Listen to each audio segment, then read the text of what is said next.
అందరికీ నమస్కారం అండి. నా పేరు పద్మమ్మని. మీరందరూ బాగున్నారా? నేను బాగున్నాను. ఈ వర్షాకాలం వచ్చిందంటే చాలు మనకి విపరీతమైన దోమల సమస్య ఎక్కువైపోతుంది. దోమలతో కుట్టించుకొని వాళ్ళు ఎవ్వరూ ఉండరేమో అనిపిస్తుంది. దోమలు ప్రస్తుతం 3500 రకాల మనుగడలో ఉన్నాయని చెప్తున్నారు. ప్రపంచవ్యాప్తంగా ఏటా 10,000 మంది వరకు దోమకాట్ల వల్ల వచ్చే రోగాలకు చనిపోతున్నారని నిపుణుల అంచనా. దోమలు అందరినీ కొట్టవు, కొంతమందిని మాత్రమే కొడతాయి అని శాస్త్రవేత్తల అంచనా. దోమలు దృశ్య లేదా శబ్దాల లాంటి ద్వారా తమకున్న సామర్థ్యాన్ని ఉపయోగిస్తూ పగటిపూట రక్తాన్ని గుర్తిస్తాయని చెప్తున్నారు. రాత్రిపూట మాత్రం పూర్తిగా శరీరం నుండి వచ్చే వాసన పైన మాత్రమే ఆధారపడతాయంట. ఆ వాసన మనుషులు విడిచే కార్బన్ డైఆక్సైడ్ ద్వారా కూడా అవి గుర్తిస్తాయని చెప్తున్నారు. అనాబిలిన్స్ దోమలు అయితే మనిషి పాదం నుండి వచ్చే కొన్ని వాసనలకు ఆకర్షితమై ఆ ప్రాంతం మీద మాత్రం కుడతాయంట. ఆ దోమల వల్లనే మనకు మలేరియా కూడా వస్తుంది. మనుషులు వేసుకునే ముదురు రంగు దుస్తుల వలన కూడా దోమలు కుట్టడానికి ఒక కారణమని నిపుణులు చెప్తున్నారు.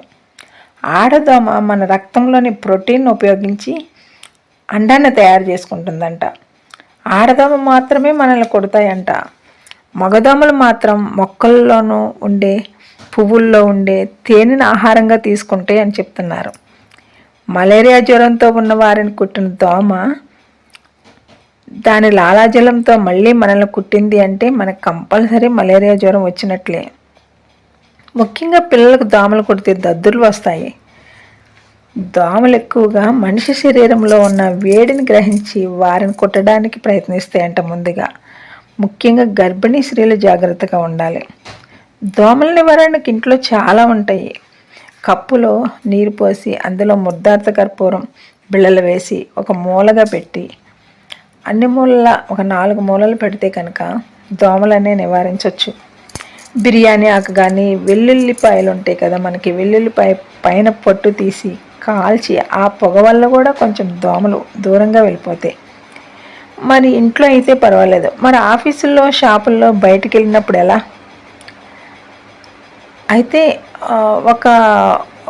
ఒక రచయిత శాస్త్రవేత్త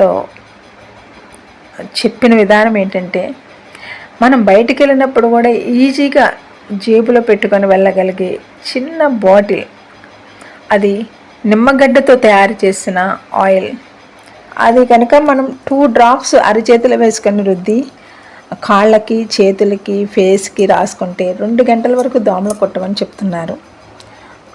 ఓన్లీ 2 డ్రాప్స్ అరచేతిలో రుద్ది అది రాస్తే చాలు అంటున్నారు. మరి చర్మంకి ఎక్కువ తగిలితే మీకు ఏదైనా ప్రాబ్లము అనిపిస్తే ఆ నిమ్మ గడ్డి నుండి తీసిన ఆయిల్ ఉంది కదా, దానిలో కొబ్బరి నూనె రాసైనా రాసుకోవచ్చు. ముఖానికి రాసినప్పుడు కనురెప్పల మీద మాత్రం సున్నిత ప్లేస్ కాబట్టి అక్కడ మాత్రం రాయకూడదు. దానివల్ల చాలా ఉపయోగం ఉంది అంటున్నారు.